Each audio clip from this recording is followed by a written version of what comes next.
حسین مان لو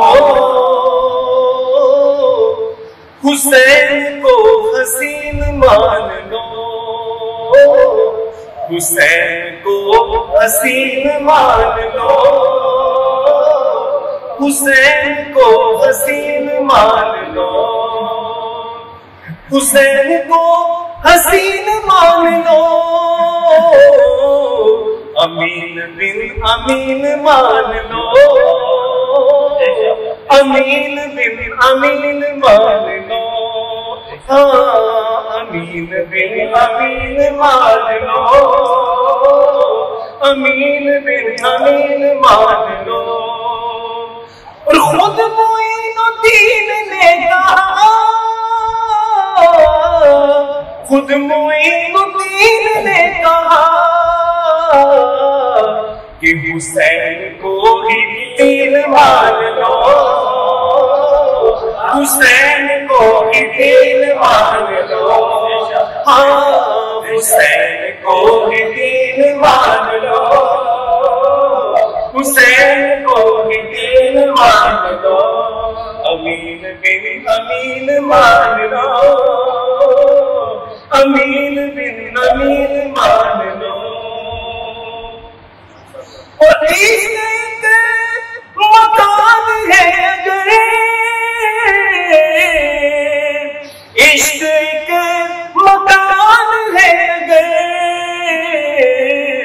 تو حسین کو مکین مان لو حسین کو مکین مان لو حسین کو مکین مان لو حسین کو مکین مان لو.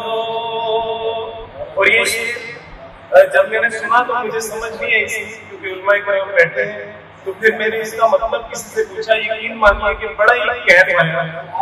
تو سماعت فرمائیے کہ غدیر حب پہ فیصلہ ہوا غدیر حب پہ فیصلہ ہوا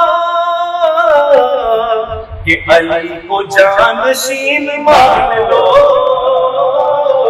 علی کو جانشین مان لو ہاں علی کو جانشین مان لو علی کو جانشین مان لو. اس کی یعنی مطلب اس کا یہ غدیر حب کا کہ ایک یعنی راستہ وہاں سے جدا ہو رہا تھا حجت الوداع کے بعد جب قافلے واپسی کو جا رہے تھے تو وہ جو ایک چوک تھا یہاں منبر شریف پر والیاں لگی کریم صلی اللہ علیہ وسلم نے کچھ قافلے شام کے لیے باقی طرف کو جانے کے لیے تو منبر شریف پہ بیٹھ کے کہتے ہیں فرماتے ہیں کہ سن لو لوگوں جس کا میں مولا اس کا علی مولا. یہ وہاں پر فرمایا سب نے لبیک کہا تو اس سے کیا ہوا کہ اعلان ختم نبوت بھی ہو گیا اور اعلان آغاز ولایت بھی ہو گیا. تو یہ بڑی اس کی مفصل ہے کہ غدیر حب پہ فیصلہ ہوا غدیر حب پہ فیصلہ ہوا کہ علی کو جانشین مان لو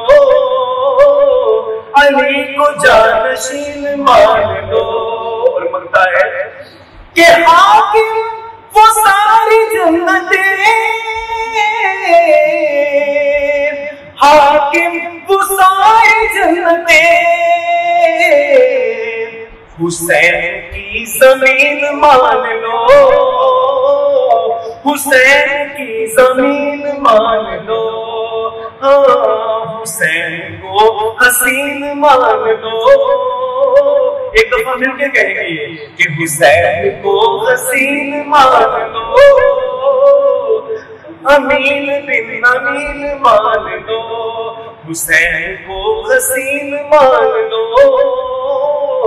امین بن امین مان لو.